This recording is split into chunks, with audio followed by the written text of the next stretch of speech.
Hablaremos hoy de episodios de locura en los mitos griegos.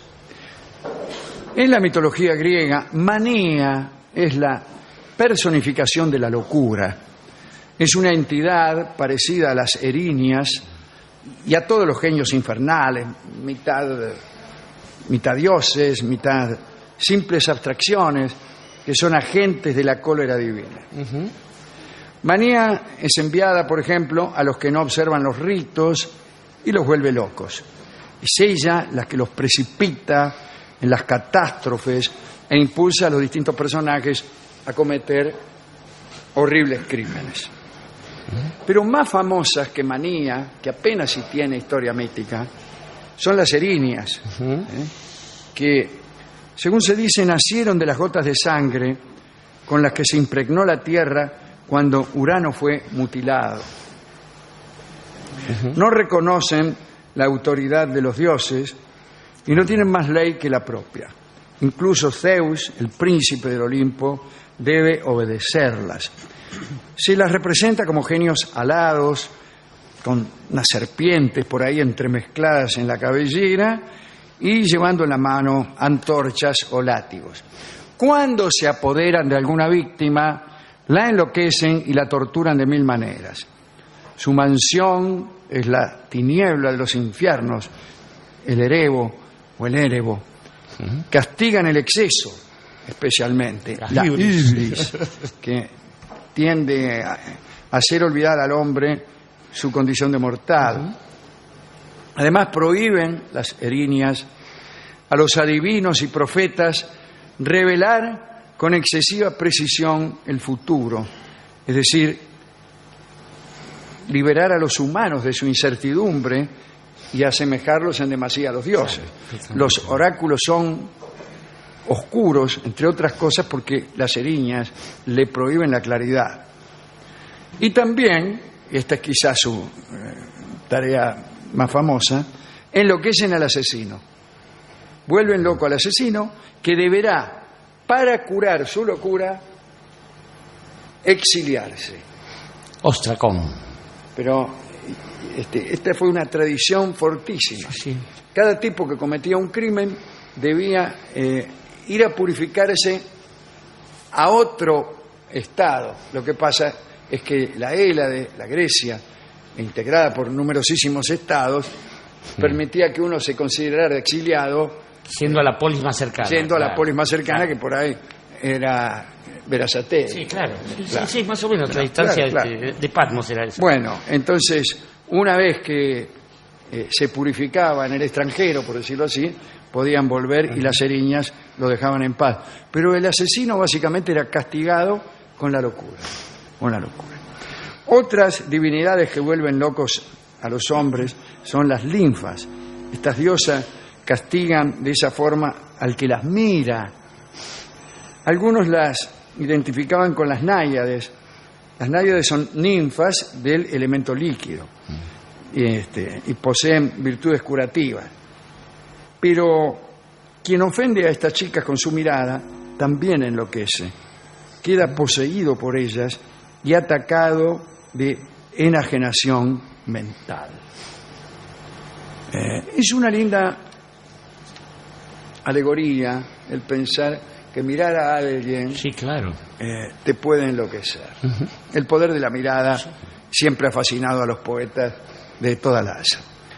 Hablemos ahora de algunos personajes que fueron víctimas de erinias, linfas, náyades o de los mismos dioses. Biblis, que era la nieta del rey Minos, tenía un hermano gemelo llamado Cauno, a quien, según los mitógrafos, amó con amor culpable.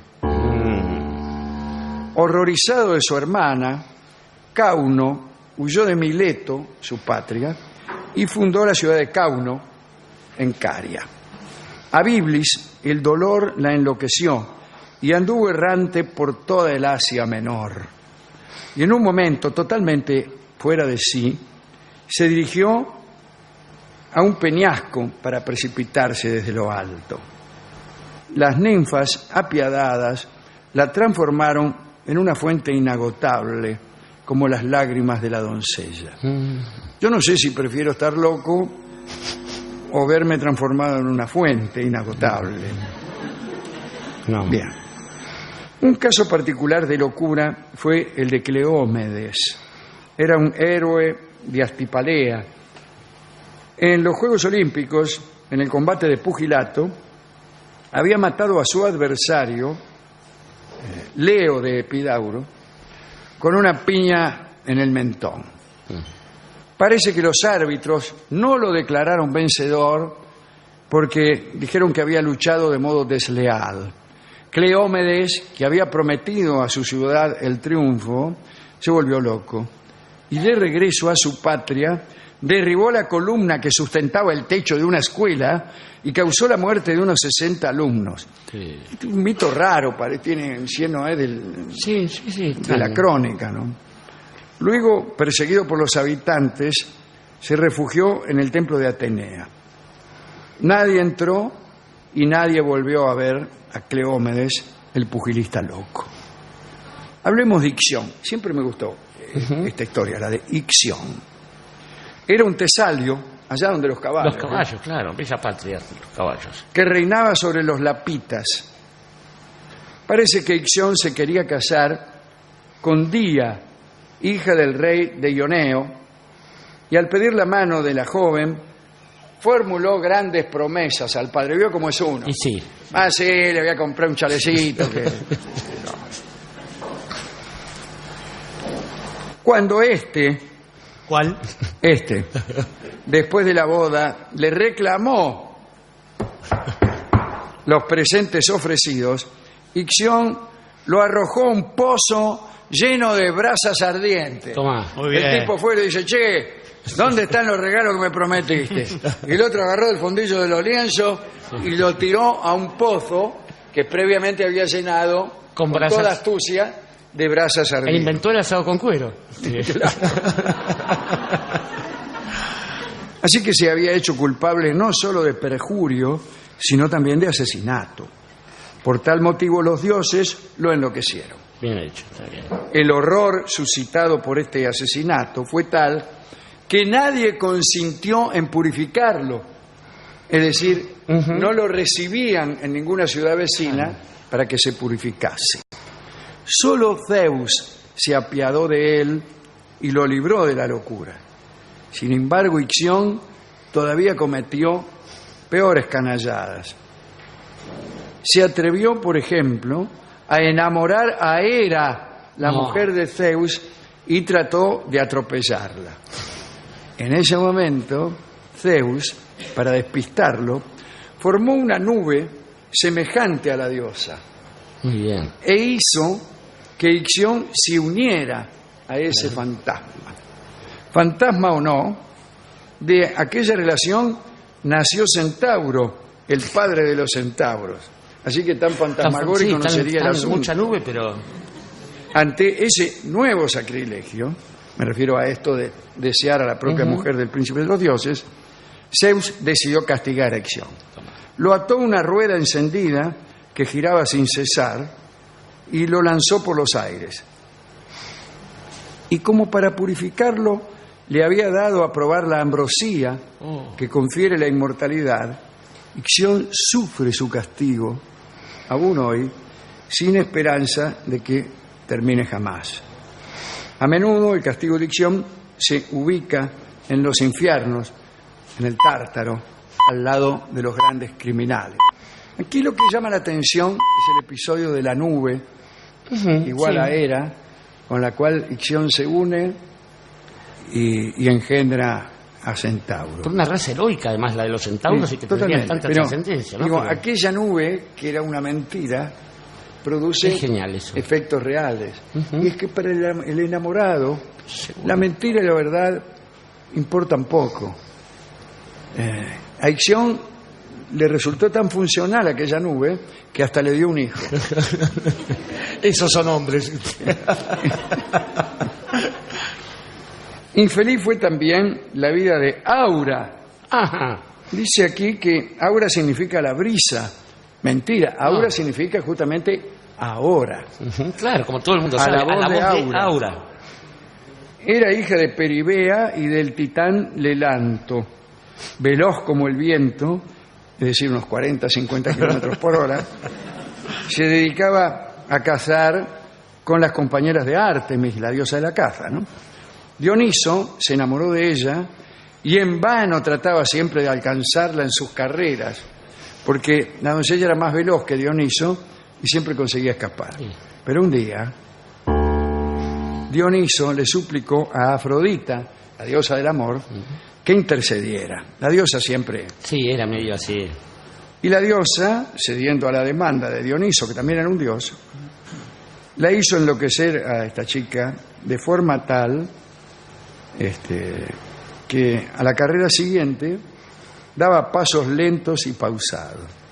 No fue difícil para Dioniso poseerla. Claro. Pero sucedió algo espantoso. Aura había dado a Dioniso gemelos, pero en su locura los mató. Luego se precipitó en el río Sangario y Zeus la transformó en fuente. Sí, Realmente hay tantas fuentes en Grecia, así se explica. pero se puede caminar sin mojarse las verijas. El pobre Síquiro, esta es otra historia, no la pasó nada bien. Vivía en Caonia una doncella noble llamada Antipe. Un joven del país la amaba y ella lo correspondía. Ajá. Muy bien. Un día los dos enamorados estaban en un bosque sagrado, escondidos detrás de un hoyuyo, qué sé yo. En aquel bosque el hijo del rey, llamado Síquiro, este pibe, estaba persiguiendo a una pantera que había jurado atrapar desde hacía mucho tiempo. Las cosas que se juraban antes. Sí, también. De pronto, Síquiro vio moverse el follaje y arrojó su jabalina al medio del hoyuyo. Ahí, ¡pua! Y se la ensartó en el pecho a la hermosa Antipe. Cuando se acercó y vio el crimen que acababa de cometer, Síquiro, siguiendo con el protocolo, se volvió loco. Sí, claro. Subió a su caballo, lanzó al animal contra una roca y se mató. No es muy buena esta historia después de todo. Sí. Por último, contemos la desgracia de cierta mujer llamada Alcínoe, casada con Pólibo. Parece que la diosa Atenea se había enojado muchísimo con la muchacha por el siguiente motivo. Había contratado a una hilandera y una vez terminada la labor, se negó a pagarle el salario estipulado. La hilandera se quejó y tomó a Atenea por testigo de la mala fe de la mujer. Es decir, Atenea era una especie de ministro de trabajo. De mediación, claro. Y era la protectora de las hilanderas. Era también la diosa, la secretaria general del sindicato, del gran sindicato de hilanderas.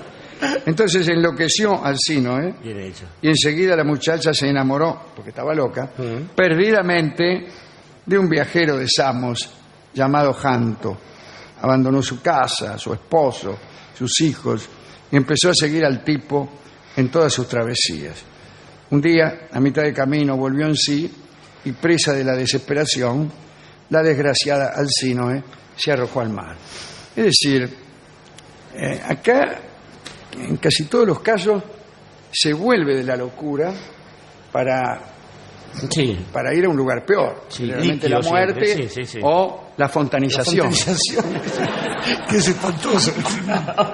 Estaba pensando, Alejandro, que un dato es esto de que algunas de estas condenas son aquello que podemos llamar literalmente la cadena perpetua. Cuando la condena viene acompañada de la inmortalidad, y esto es frecuente, con aquellos que han cometido un pecado como el de Prometeo, por ejemplo, la tienen que cumplir para siempre, que es la idea que tenemos sobre la reclusión en la Argentina. Estaba pensando también que muchas de estas cosas le dan sentido al paisaje de Asia Menor, donde todo cobra sentido a partir de una historia, de una leyenda, de una tradición y de ese pasado sobre el que hablábamos minutos atrás.